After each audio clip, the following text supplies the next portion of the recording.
The editor-in-chief of the Star, Miss Amy Pamintuan, all the way from Parañaque City. Hi Ed, hi Ronald.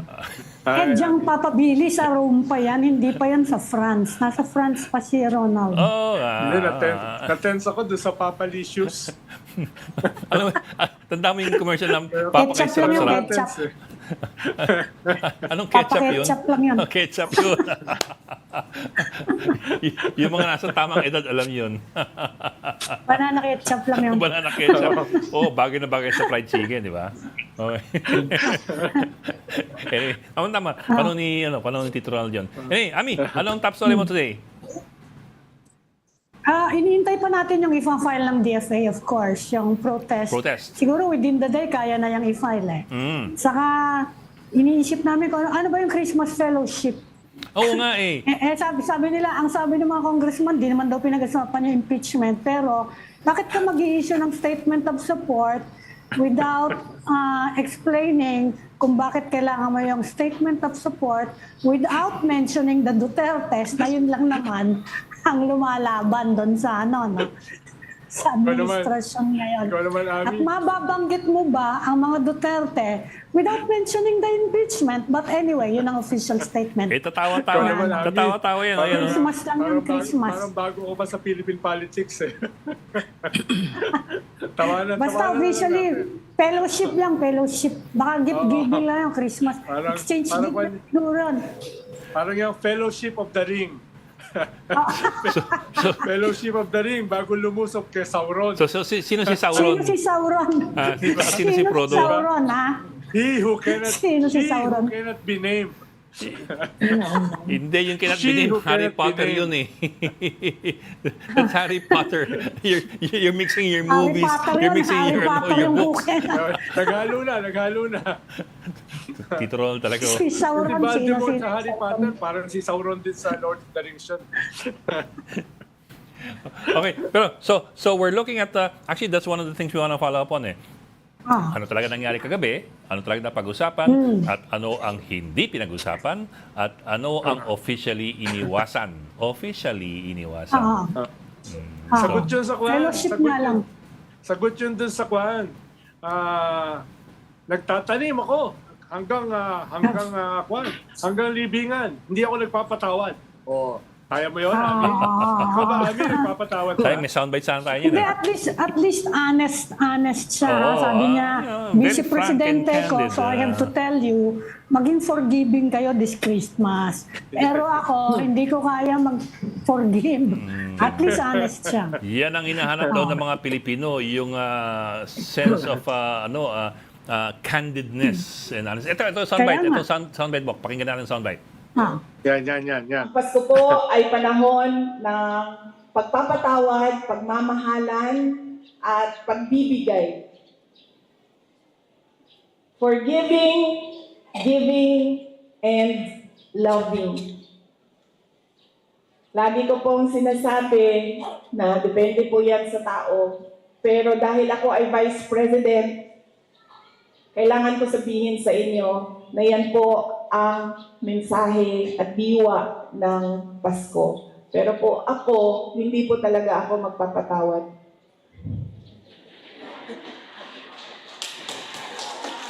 Pero kailangan ko sabihin sa inyo na ang Pasko ay panahon ng pagpapatawad. Nasa sa inyo na yan. Kung magpapatawad kayo, dahil iba-iba naman ang tao eh. Diba? Meron sa atin mabilis magpatawad, meron sa atin matagal, at meron sa atin dinadala na talaga sa hukay ang galit. Oh, di ba? Teka, kayo kasi wag yung lalagyan ng mali siya yan. Baka mamaya hindi Wala. Baka hindi politika pinag-usapan. Baka Maris Racal and Anthony Jennings sa pinag-usapan na yung pagpapatawad tsaka yung pagmamahal. Christmas season lang yan, Christmas message. Tsaka, pag naglabas ka ng video, hindi kita papatawarin, di ba? Ganun yun eh. Ganun yung message doon kay Jennings. Napanood mo na ba? Pareho din yung statement ng Malacaang tungkol doon sa fellowship, ano? Fellowship of the Ring. Pero Ami, ganyan din yung statement dati ni Juan eh. Ni Digong eh. Medyo malapit-lapit dyan, di ba? Yung kanyang Christmas message. Merry Christmas sa lahat ng mga drug lords sa lahat ng mga Ay, oo. kriminal, I remember that. etc. No? Huli nyo ng Pasko to. Diba? Parang ganun eh. Ganun yung hibla niyan eh. Huli nyo ng Pasko to. LTE. Ang ganda talaga ng memory ni Tito Bakit na Ronald. No? gano'n naka-LTE siya? Mahina po yung... Ay, mga Bok, I think we have our guest already on the line. Yes. Can we bring her in Yes. already? Our guest for today is Batangas 2nd District Representative GERVILLE JINKY LUISTRO. Congressman LUISTRO is also a member of the House Justice Committee. I think the Vice Chairman, if I get it right. Yes. Ma'am, Yes. magandang hapon and thank you for joining us. Good afternoon afternoon to this very dynamic team. Amy, Sir Ronald, and Mr. Lingao. Yes, ma'am. And maraming Mga salamat po chismosa. for having me in your program. Naaliw ko sa kwentuhan nyo. Magandang hapon, Tong.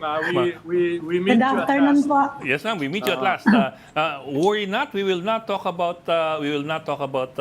Maris Racal and Company. We will go into other pressing issues of the nation, especially what happened last night again, and not about love teams, but yung pagpupulong sa Malacaang po. Of course, we understand that there are things that you probably would not be too free to talk about, but we'll try to push the envelope kahit paano. There's a lot of discussion about whether or not the president should be taken literally when he says no impeachment at this point. I'm wondering if that was discussed, if that was also a topic last night in Malacaang with, of course, the congressional leadership. Because, of course, ma'am, dalawa na naipapile na complaint. You're aware of that. So everybody's watching and waiting. Ano po ang nakuhang signal ng Kongreso sa Malacaang? Actually, what was the president's pronouncement to the media, to the public about no impeachment? Wala din namang nabanggit kagabi, no? As a matter of fact, politically, hindi significant yung naging what you call fellowship, except that we presented the resolution manifesting our support to the leadership of His Excellency President Bongbong Marcos. No? As a matter of fact, I do not intend to disclose really what happened last night kasi it's not political. It is just the usual visit to the President, and in time for Christmas, bumati po tayo, and some of us rendered a Christmas song, and then we presented the resolution that we are manifesting our support. No discussion at all about the impeachment. As a matter of fact, most of us were anticipating really that somehow the president will make some pronouncement or guidance perhaps as to the two impeachment complaints which are pending already in the House of Representatives. But apparently wala eh. Walang discussion at all. So kung Yes, walang boss. utos sa Fellowship of the Ring na lumusob kay Sauron. Wala pong discussion at all about the impeachment, no? So, with his silence last night, I think he is standing with his prior pronouncement that he does not support impeachment because it does not help even a single Filipino. That's my understanding, Sir Ronald. Congresswoman, meron naman mga speculation. Bakit daw kinakailangan na mag-issue ng resolution of support sa presidente Ma'am ang Amy, Congress? Yeah, we always do that from time to time, no? It's not only because there are challenges concerning the issues on impeachment, pero ako first termer kasi ako eh. But since I came in Congress, it has been the practice of the majority na i-renew, i-rekindle, i-remanifest yung aming suporta to the leadership of the President. So, I don't see anything unusual or special about the manifestation of support that happened last night. It is the same manifestation of support that we've been doing since we assumed office back in July of 2022. Okay, ma'am. Sige, ma'am, that's fair. Sige, if there was no discussion at all there was no mention at all last night by the President of impeachment, well, let me put it this way na lang. What about you po with your colleagues outside of any discussion with Malacaang? Kamusta po ang pag-uusap ninyo ng inyong mga kasamahan sa Kongreso as far as the possibility of impeachment is concerned, especially in light of the President's earlier pronouncement na wag niyong pag-utuan ng pansin yan? Pabayaan na ninyo. Let us be reminded about the principle of separation of power. Yes, ma'am. We understand and we do recognize the prerogative of the President to maintain his position na ayaw niya ng impeachment. It distracts the Philippine nation. It does not help even a single Filipino here in our country, no? Kaya lang we have to acknowledge the fact na kung may trabaho ang ehekutibo, mayroon din pong trabaho ang Kongreso. In the same way na may trabaho din ang judiciary. Ito pong pag-take up ng, at the very least, 2 impeachment complaint which are already pending before us is a constitutional duty on the part of the Congress. Wala po yung option na hindi i-take up eh. The only option is to take up. And then when we take up, we can either approve or disapprove. That's my understanding, Ed. No? So, I believe na ganito rin po ang understanding ng ating mga colleagues, especially yung mga kasama ko sa Committee on Justice and even my chairman in the Quadcom. Kahapon po, I had the chance na makausap itong mga chairman ko sa Quadcom and we are raising questions. Ano na bang gagawin natin dito? But at the end of the day, isa lang yung conclusion namin lahat. We have a work to do and that is to take up the impeachment complaints. That is the constitutional duty. Whether we approve or we disapprove, that is a separate and a different matter which will happen first sa Committee on Justice and after which sa plenary. No? Yes, ma'am. I was reminded also the other day by my chairwoman in the Committee on Justice, the Honorable Congresswoman Juliet Ferrer, o JINKY, you need to be active again in the Committee on Justice. We have a work to do, particularly referring, of course, to the impeachment complaints which are already pending before the House. Although, to this date or as of yesterday, I was in Congress. I have no word yet whether the same was included already in the order of business for our session this coming Monday or on the days to come. So, kung anong discussion with our colleagues, I think we share the same opinion. We have a work to do. This is a constitutional duty. And notwithstanding the fact that the President made his pronouncement already, we have to acknowledge the separation of power. That is the stand of the President. Pero pagdating sa Kongreso, we have a work to do. We cannot turn our back to our constitutional duty. And that is to accept and to take up the impeachment complaints. Kong, meron na ba kayong indicative timeline, indicative plan? Kahit indicative lang, dun sa work to do. Halimbawa, paano i-consolidate yung 2 impeachment na na-file, kailan magsisimula sa Justice Committee, no, etc. Dahil hindi limited na lang yung inyong session days this December.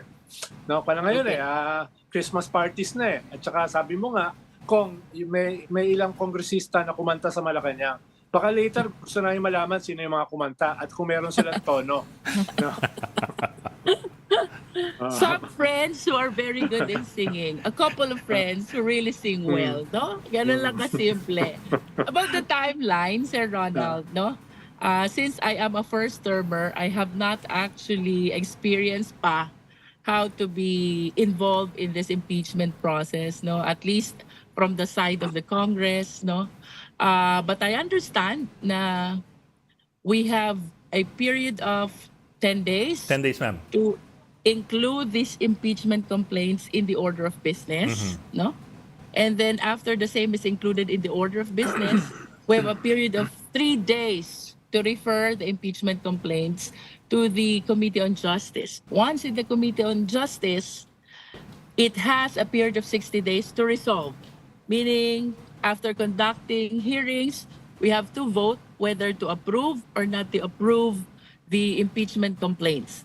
Sir Ronald mentioned about the two impeachment complaints. How do we do about it? My understanding is we have to consolidate it. We have to review the grounds that were chosen by the complainants, used by the complainants. We have to see to it that the complaint are compliant with the form and substance. No? So pag sinabi natin form, may capacity ba itong complainant to file this complaint? Tapos, verified ba ang complaint? Tama ba yung mga grounds na ginamit? That is my understanding. And about compliance with substance, the grounds must be substantiated by facts and evidence as alleged in the complaint. So, etong dalawang ito, once taken into consideration in the Committee on Justice, I believe that we have to consolidate these two impeachment complaints and we have to refer back one impeachment complaint only to the plenary, which will be due for approval by at least 1/3 of the members of the House of Representatives. And going back to the, yeah? Congresswoman, minimum expectation lang kasi magpapasko na eh. By next week, ano kaya ang pwedeng maasahan ng mga tao? Minimum lang, what can happen? Kasi medyo marami ang articles of impeachment na yan that you are consolidating. Nadagdagan pa ng second complaint. Siguro, you already have an idea kung gaano kabilis sa pwedeng trabahuhin yan ng committee. Mga before the Christmas break, ano kaya ang pwede naming asahan? The public. Alam mo kasi, Ma'am Ami, no? We are a collegial body. I am just one of the several members of the Justice Committee. I'm just one of the several members of the 19th Congress of the Philippines. So I really cannot tell how many days will it take, except by referring to the number of days as provided in our rules. I acknowledge that there will be some other admin matters to be taken up while it is with the Office of the SecGen, until it is referred to the plenary, until it is referred to the Committee on Justice, and until it is referred back to the plenary, no, for endorsement to the Senate. But from my personal standpoint, no, kasi ang tinatanong ng marami, kaya pa ba? Kaya pa ba? I wish to raise one legal issue, no. Ako po naniniwala na kung yung part ng Congress ang pag-uusapan, kaya pa before the 2025 election. Kasi after the Christmas break, we still have January, February, March, and April, no?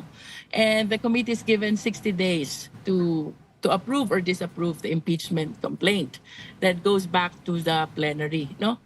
Ang issue na lang is, suppose we refer it or we endorse it to the Senate before election.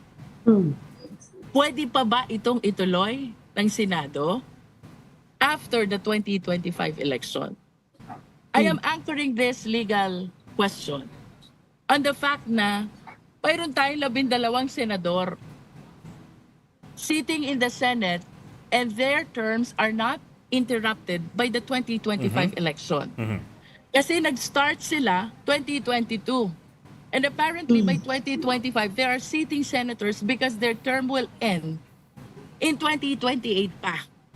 So I ask my colleagues, has there been an impeachment process na na-interrupt ng election, nakatapos ang Kongreso before election, it was referred to the Senate, and then after election, tinuloy ng Senate? I asked some friends to check with the Philippine Constitution, with the rules and even the jurisprudence. And our existing laws and jurisprudence are all silent. In other words, this is an issue which is new and still debatable. So this is a legal question really that I wish to raise, considering that everybody is talking about kaya pa ba, kaya pa ba. So my answer is, if we're talking only about that portion of the Congress, I believe kaya pa. But the question is it legally possible really na after election, itutuloy ng Senate yung impeachment trial. Baka, so ma'am, baka hindi pa pala po, siya resolved. Hindi lang legal practical. Kung hindi ka na senador, anong ginagawa mo ron? Di ba? Yeah. Yeah, but Sir Ronald, we have to consider yung 12 hindi naman midtermer.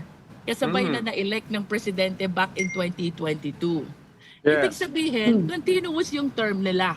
Yes. Hindi na-interrupt ang Senate, di ba? Yes. It's there in spite of the midterm elections. So, ano kaya ang magiging tamang pananaw considering na the Senate also has a work to do, nag-endorse na ang Congress, are they still in the proper and legal position to continue with the impeachment trial notwithstanding the fact na nagkaroon ng prior 2025 midterm election? I do not have an answer yet. Ma'am, that's an interesting Because I believe- legal conundrum Kaya kasi po, crucial yung tanong namin kanina, yung indication ng timeline. Because halimbawa, yung kay Corona, na-file ng December, natapos ng December 12. So, time is also relative. Kung gaano kabilis magpoproseso yung Kongreso at saka Senado. Halimbawa, kung may indication ba na pwedeng magkaroon sa Kongreso ng bilyar framework, yung finast track yung impeachment, nagbotohan kagad, may ganun bang indication? Dahil kung mabibilis yung impeachment sa House, at aakyat sa Senate sa January, then feasible pa yon before the election, kahit uphill, no? Kaya yun, mahalaga yung indications ng time. At this point, no, mahalaga yung time, hindi lang yung legal process, yung panahon. You are correct about that. We can take that route na diretso na sa approval ng plenary or while in the Committee on Justice, the impeachment complaint is able to solicit the support of 1/3 of the House members even prior to the conclusion of the Committee on Justice. Bibilis talaga yon. Diretso na sa Senate, no? Yung dinidiscuss ko po kanina, I am assuming the normal route na dadaan siya sa Committee on Justice at magkakaroon ng hearing for a period of 60 days at the very least, no? Although I understand the same is all likewise extendable just like in any other committees, no? But you're asking Sir Ronald about the indication. I lament that I don't see any indication. Actually, everybody is asking what's gonna happen with the impeachment trial. May instruction ba? May guidance ba?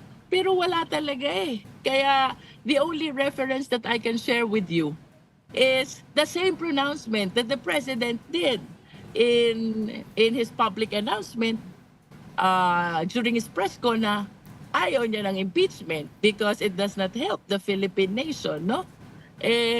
Kaya lang, this is a constitutional duty and to this date, we have not convened yet really kung ano bang timeline, ano bang guidance mayroon ang House on how we are going to take up these two impeachment complaints. So the least we can do, at least for me as member of the Committee on Justice, is to make strict reference to what is provided under the Constitution and under the rules of the House of Representatives. Although you're very much correct, Sir Ronald, merong the third mode of filing an impeachment is when you file it by 1/3 of the House members, in which case you do not need an actual full-blown hearing before the Justice Committee and you can right away endorse it to the Senate. And that will actually save so much time. And if that happens, yes, I agree with you, kakayanin pa with a period of 3 months to conclude the impeachment trial by the Senate, no? Siguro, Yes. the remaining question na lang doon ay kung ito bang ating mga senador will still have time to sit as or to campaign. as judges of the impeachment court, considering that we also need to prepare for the 2025 election. I myself, I am a candidate also for Batangas 2nd District, and I'm struggling for my time for campaign because of the obligations that we have in the House of Representatives. But at the end of the day, I am inclined to believe constitutional duty to, congressman man o senador man, we should be ready to discharge our duty. Ma'am, you raised an interesting legal conundrum kanina, yung what happens after the elections, whether or not itutuloy pa rin yung existing impeachment complaint. Well, the three of us, of course, we're not lawyers pero I think the three of us were working on the assumption na magre-reset lahat with the after the elections. Just like any bill na pag final mo tapos inabutan ka ng eleksyon, back to zero ka kung hindi natapos. So hindi pa pala resolvado yun. It's still up in the air. It's still up for legal discussion and legal resolution. To be specific, Ed, no, Sir Ed, parang ang gusto kong maging question sana doon, will the disqualification for the next impeachment complaint apply? Considering na meron ng naunang impeachment complaint, tapos hindi tinuloy ng Senate for purposes of trial. Apo. So that is one question. The second question is the Senate still in the legal position to continue with the impeachment trial, considering na may 12 You have a senators new set of whose 12. terms were never interrupted by the 2025 election? No? I'm sharing this to you guys kasi gusto ko rin marinig yung insight, legal opinions ng napakarami nating legal luminaries here in the Philippines. No? I hope that in one of your programs, we will be able to hear from legal luminaries kung anong tamang appreciation dito. Or perhaps baka kamukha ng sinabi ng aking mga kaibigang judges and lawyers, this is something that need to be resolved by the Supreme Court yet. Okay. Ako, baka isa na kayo sa mga bagong ngayon bagong legal luminaries natin. Whether you I like don't it think or so. not. I don't think so, Sir Ronald. Tayo po ay, we are a low-profile Batangueña who was given this opportunity to join this squad team, and I am really grateful to my chairman for giving me the trust and the confidence to be one of the interpellators and members of the Quadcom. Kami nga po ni Congresswoman, Lingao, nag-issue ng statement yung ano. natawag kami ni Attorney Torion na hindi learned. Unlearned. Anyway, huwag ka na humugot dyan. Hugot ka pa dyan Kasi Amy, may tanong mo. Congresswoman, nag-issue ng statement ang Iglesia ni Cristo Yeah. supporting the text message of President Marcos na wag nang pag-aksayahan daw ng panahon yung impeachment. You think the INC will have strong persuasive powers sa House? May influensya kaya yun? I have a high regard for Iglesia ni Cristo, no? Talagang admirable ang kanilang unity. They decide as one, no? They act as one. At ako po'y naniniwala dun sa sinasabi nilang they're not siding anyone. Hindi sila kumakampi sa administrasyon, hindi rin sila kumakampi sa mga Duterte. They're after the welfare of the Filipino people.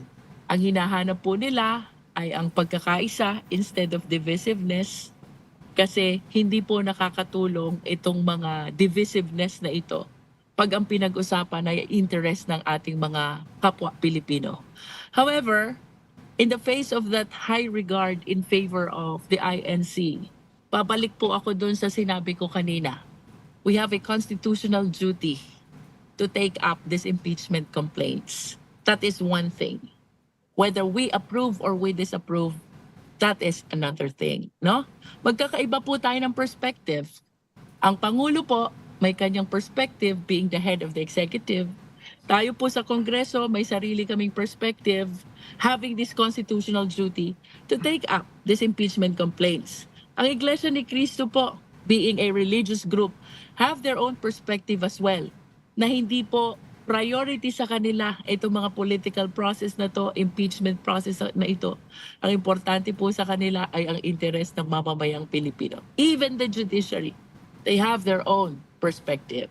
So I think what is important, we are honest to our duty to the Constitution, and we will just have to comply with our constitutional mandate. Ika nga, may kanya-kanya tayong trabaho. Let's just do good with our respective jobs. And at the end of the day, ang mahalaga, isa lang ang interest ng lahat. That is the best interest of the Filipino people. Yan kasi kung ang problema sa ating bansa lahat ng mga nagbubunggo ang puwersa, dala nila yung interest ng bansa. I agree.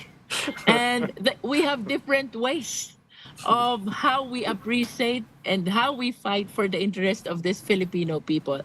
I just hope that we find the common ground, no? Kahit magkakaiba po tayo ng perspective, since we have one goal, sana along the way, we find one common ground para tuluyan po nating mapanatili at may paglaban ang interes ng ating mga kapwa Pilipino. Pero kung pag-assassination ang usapan, baka mahirapan. Even that pronouncement has different interpretations, di ba? Ang sabi ng ating Vice President, taken out of logical context, no? So, mahirap talaga na nagpro-pronounce ka publicly, no? Kasi subject to different interpretations, and even the author of the pronouncement has a different interpretation, no? While everybody believes that that is an attempt to assassin the President, the First Lady, and the House Speaker, iba pala yung konteksto ng author ng pronouncement because she's claiming that the interpretation of the President is outside its logical context. At saka may opinion yung ating legal luminary, si Senator Bato. Ang tawag niya dyan ay conditional threat. First time ko nakarinig nun kahit hindi ako learned, Pong, no? Kahit hindi ako learned, doon ako nakarinig ng conditional threat. Magaling. Oh, siguro it's because of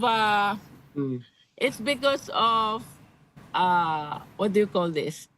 Different political alliances, because it also affects on how you appreciate things, no?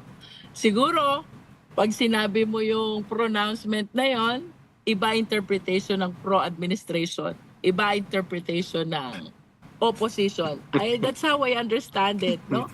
But at the end of the day, we are thinking individuals, and everybody was able to hear that pronouncement. I think what matters is kung ano ang naging understanding ng sambayan ng Pilipino.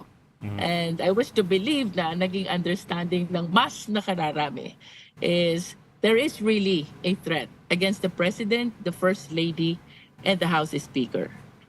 Ma'am, cambio lang ako ng konti. Earlier this month, naglabas ang Commission on Audit ng what it calls an unmodified opinion dun sa 2023 spending ng OVP. Ang interpretation being it's an unqualified opinion na walang nahanap na irregularity for 2023 ang COA for the OVP. Now that opinion is being used by the OVPs by the VP's supporters as supposed proof na walang irregularidad ang spending ng VP. Sir Ed, we have to be very specific. Ano ba yung tinutukoy ng unmodified opinion na yon? Kasi during the time of hearing, I understand that there are standing audit observation memo pertaining to the 375 million confidential fund that were irregularly utilized by the office of the Vice President. So, what really are they pertaining to with respect to that unmodified opinion? Alin yung hindi na bago? What is the original opinion that they are pertaining to when they are saying unmodified? Alin yung hindi na bagong opinion? Well, the other thing I wanted to point out is is it correct to say na it's a different auditing unit that looks into confidential intelligence funds, yung ICFAO, Intelligence and Confidential Funds Auditing you Unit? are correct, Sir Ed, no? Iba po ang nag-audit sa regular funds, iba po ang nag-audit doon sa Confidential Intelligence Fund, ICFAO, ang tawag doon sa nag-audit dito sa Intelligence and Confidential.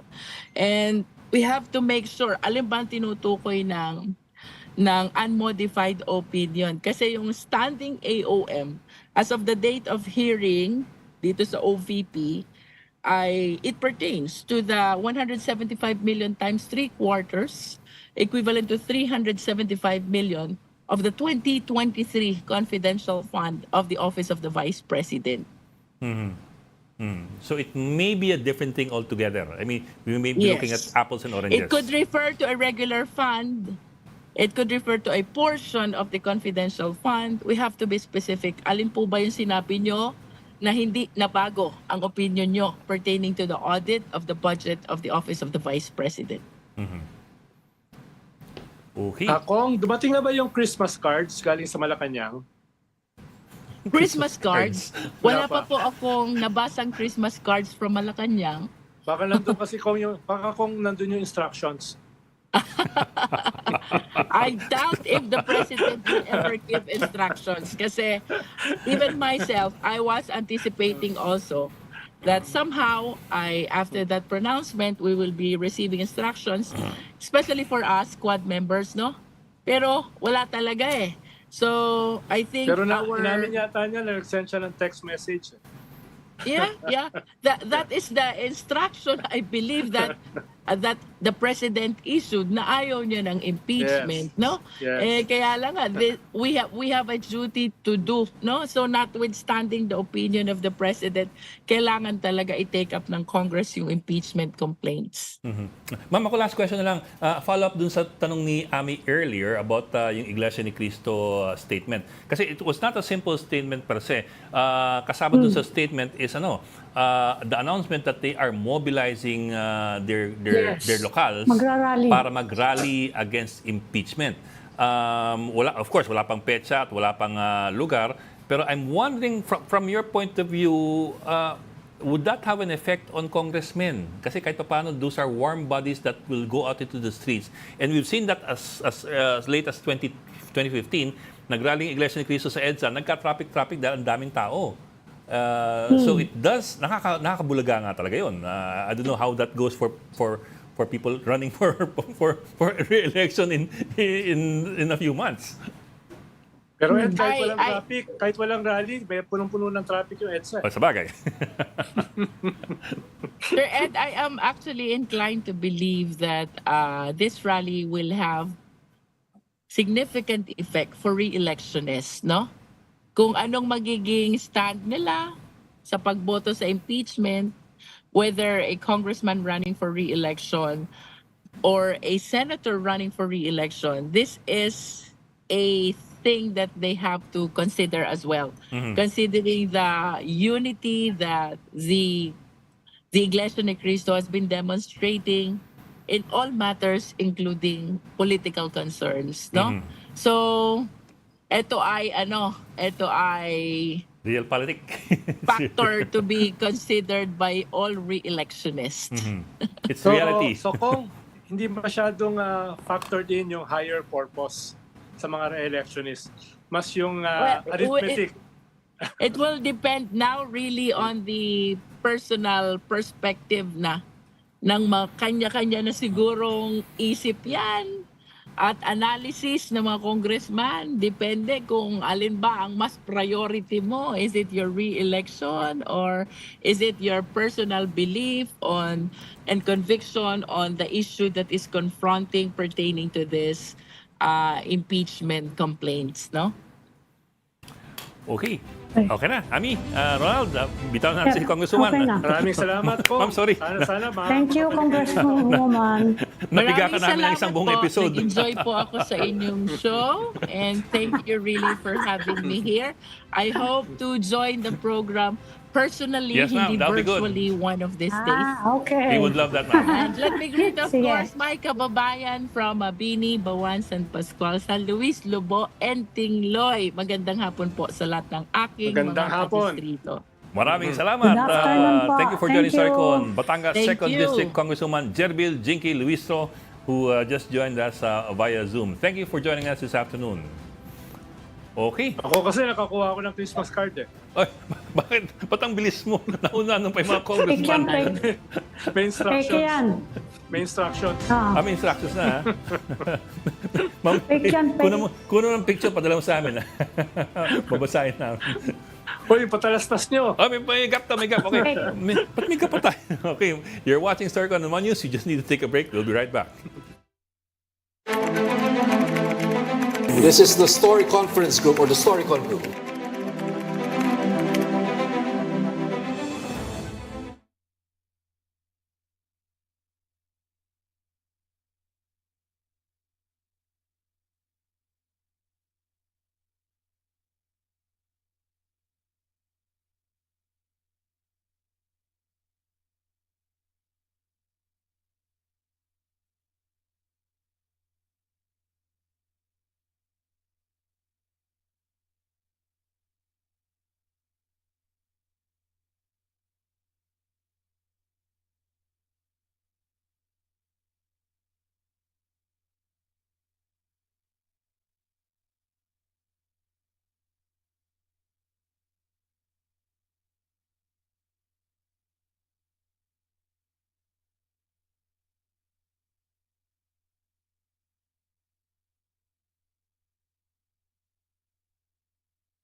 We've got developing news in the stories behind headlines. Welcome back to StoryCon or the Story Conference. I'm Ed Lingao. Of course, with us still, Amy Pamintuan of the Philippine Star and Tito Ronald Llamas, our political pundit.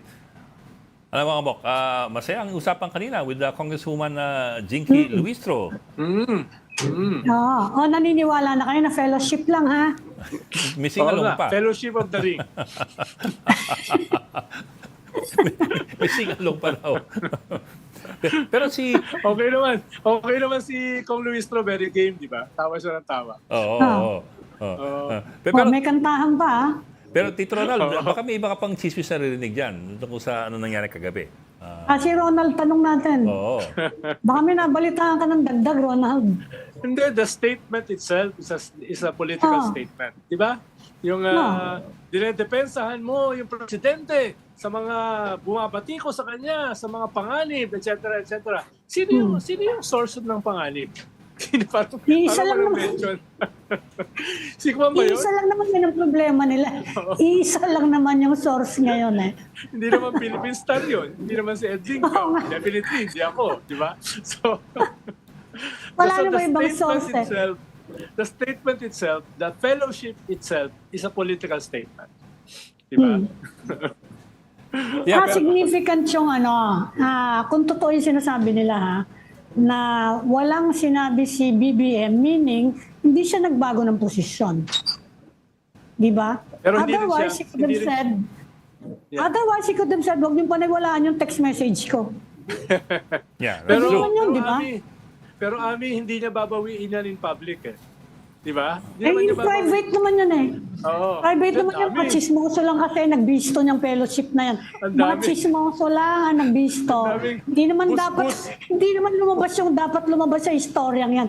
May mga chismoso kasi na nagsabi na mayroong ongoing meeting. Hindi naman natin malalaman. Sino kaya yung mga yun? No? Pero bus-bus eh. Ilang bus yung pumunta sa Malacaang eh. May tatago mo ba naman yung bus-bus sa Pilipinas? May tatago Kapag ba? hindi kapag doon sa kabilang gate mo dinaan, hindi ka agad makikita yun ng media, nandito sa kabila yung media. Di ba? Nandito sa kabilang gate eh. Kung doon mo sa kabila, baka mga turista lang yun. Pero Diba? Ami, medyo revealing din na hindi niya inulit yung kanyang statement. Tahimik Yun na nga. siya. Diba? Oo, yun na nga. Hindi niya inulit. No? Hindi niya inulit, pwedeng sabihin, pa rin yun, na-maintain pa rin yun. Pero dahil hindi niya inulit, pwedeng sabihin ng iba, baka merong ibang mensahe. No? Kaya nga sabi ko, Hindi, baka naman iniisip niya kasi marami nagsalita na we are an independent branch. Merong mga ilang congressman na nagsabi noon nung he issued that statement we are an Yes. independent branch and he should respect the legislature. Merong mga Yes. nagsalita ng openly. Siguro nag-aalala din siya, ang dami. Malaking grupo yan Mabuti kung puro lang yan yung talagang yung talagang inner circle niya Mas Si Ed honest kasi siya. Pero ayaw ang dami maniwala kasi. Si Ed, matagal ko na sinasabi kay Ed na hindi rubber stamp ang Kongreso. Matagal ko na sinasabi kay Ed, ayaw maniwala. Ako na Bakit ka tumatawa May modicum of independence. May modicum of independence. Modicum of independence. Yan yung word for the month, Monticum. Paulit-ulit yan sa StoryCon, Monticum. May modicum of independence. Hindi ko nakuha sa Modicum thesaurus of yan. Christmas bonuses. No? Modicum of 13th month pay. No? Modicum of Chris Kringle. Puro modicum yan. Sige, palitan ko na lang. A minimum na lang. A minimum of independence. Hindi, okay na ako sa modicum. Mas gusto ko yung modicum. Okay, sige. Nagkakaloka na tayo. Tama-tama, BNS bukas. So, tingnan natin kung may mangyayari pang ngayong weekend. Sana wala na. at para si Tito Ronald ay makapag-enjoy in his traipsing around Europe. Diba? Nasa Normandy ako ngayon. Nasa Normandy. Normandy. Oh. And wow, nice. Kaya nandito ako Ganda-ganda sa dyan. chateau. Nasa chateau Ang ako. ganda-ganda dyan. Ang laki nung kahoy. Minalaan pa siyang chateau. Okay, sige. Maraming salamat for joining us this afternoon. Amy Pamintuan, ang editor ng Philippine Star, at Tito Ronald Llamas, ang ating resident political pundit from France. Just again tomorrow at 4 p.m. for the STORYCON. I'm Ed Lingao. We are One News, all sides, all the time. This is the Story Conference Group or the StoryCon Group.